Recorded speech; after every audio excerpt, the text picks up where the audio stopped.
Whatever we were running in LA, the profit it was going to the counter-revolution.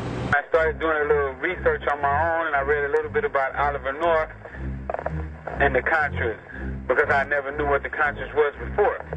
There's ledgers of Oliver North and them actually transporting the cocaine to our country. There's film. Every piece of document that's possible. Talk about being in the wrong place at the wrong time. First-time dealer and former Crip Leroy Chico Brown was arrested with Rick. Chico walked into a DEA sting operation that was set up to capture and imprison Rick and trade for Rick's old partner, Danilo Blandone.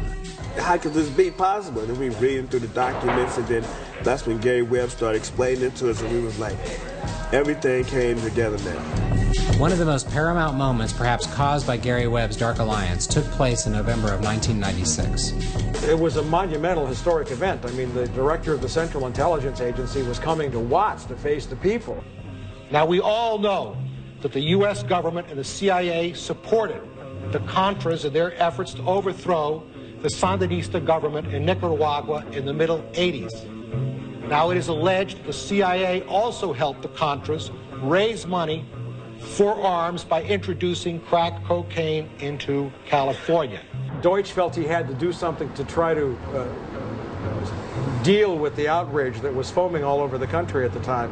And of course, it just blew up in his face.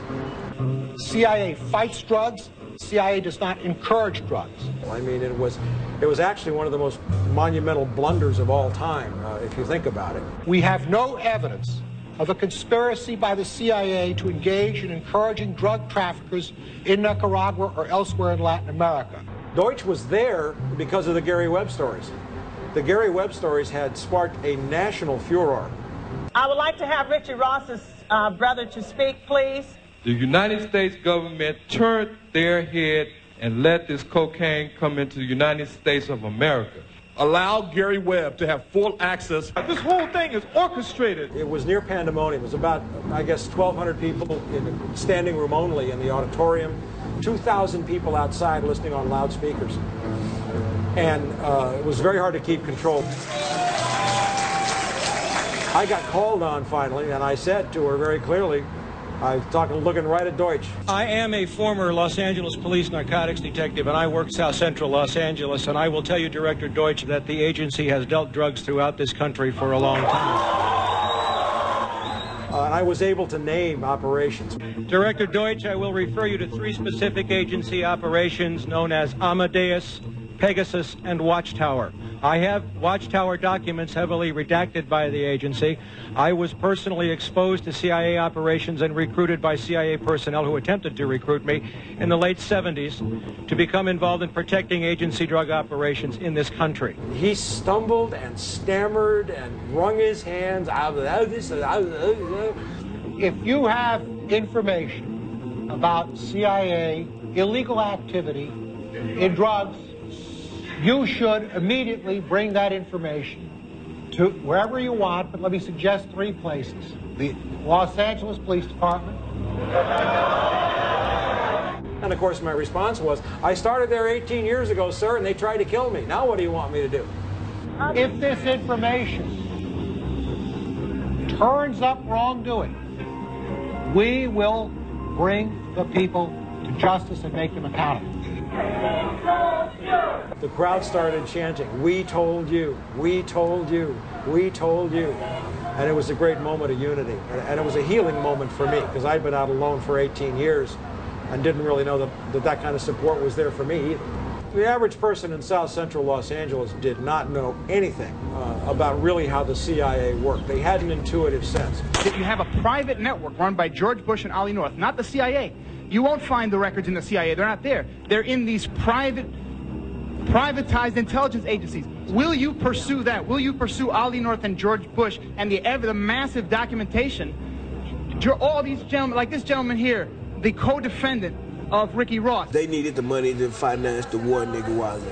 They had the link. We know that from records now that they send Blandone, who was a CIA operative, CIA, to school for marketing the product which we now know is cocaine.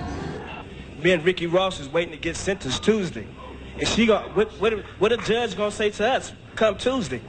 May I just say that the question which was asked of us by the judge was Ricky Ross ever an agent or a contract employee? I already knew that from the beginning of dealing with Danilo Blandón that he was sending supplies and things of that nature, computers and guns to Nicaragua to fight a war. Ricky had already served a 5.5-year sentence for dealing crack, but was now given a second 20-year sentence after being set up by his former partner Blandón, while Oliver North walked away as a hero, wealthy and free to try his hand at politics. Oliver North was being promoted by the Christian Coalition, and to them he was the last white hope that they were going to have for a right-wing Christian to run for U.S. Senate in Virginia. During the 1986 Kerry Commission, Oliver North's crimes were exposed to the American public, and yet today Oliver North is not only a free man, he has his own show on the Fox News network. It's amazing that Oliver North has his own TV show, and hopefully when I get out, I plan on having my own. How does a federal agency like the CIA exert control over local law enforcement agencies? The way it's done, which I saw firsthand at LAPD, there are networks called the Narcotics Intelligence Network, or now it's called Clearinghouse, where agencies who are doing a drug case don't step on each other's toes. Every time the police go invade us, I know Rick used to get calls and say, move out, they coming. We actually saw that here in 1986 with major task force investigations of Freeway Ricky Ross.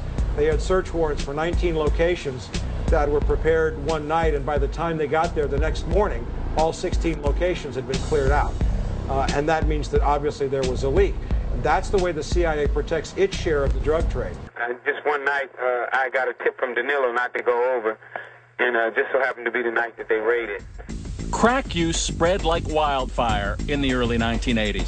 And in Los Angeles, a drug dealer known as Freeway Ricky Ross was in the middle of it. Prosecutors called Ross the Walmart of crack.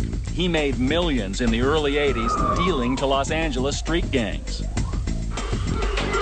The United States sentencing guidelines and the federal sentencing system rewards those who get others involved in criminal conduct. And that's what Blandón did. During the exact same period that Freeway Ricky Ross was at his heyday, home values in South Central Los Angeles were tanking. People owed $100,000 on their home. The place was a war zone, dead bodies in the backyard, prostitutes in the front, drive-by shooting. I mean, it was horrible. And people walked on their mortgages because they couldn't sell the houses. And tens of thousands of homes were moved literally for 10 and 20 cents on the dollar after people abandoned their mortgages. We call that ethnic cleansing. There was a greater plan to put churches, to put liquor stores, gun shops, and cocaine, drugs into the ghetto, into the neighborhoods, and drive the prices down. And they pretty much did a good job of that. Real estate in California, which we consider Compton, Watts, East LA, South Central, where the drug-infested gang killing highest rates in the country, and families really start moving out of the inner cities to way out. I'm talking about 70 miles out of LA to get rid of. I'm talking about the foreman when they promising people that they're gonna build up jobs and everything. Especially like in the 80s. There's a big thing about moving to Moreno Valley. We're gonna have all these big corporations come in. It never happened. People actually moved out there, end up losing everything because the big corporations never came. And then a lot of investors came back here and start buying property for so cheap prices. And now the property value is sky high. You can't even afford to live in Compton and Washington without spending $300,000 for a home that my mother then paid $9,000 for.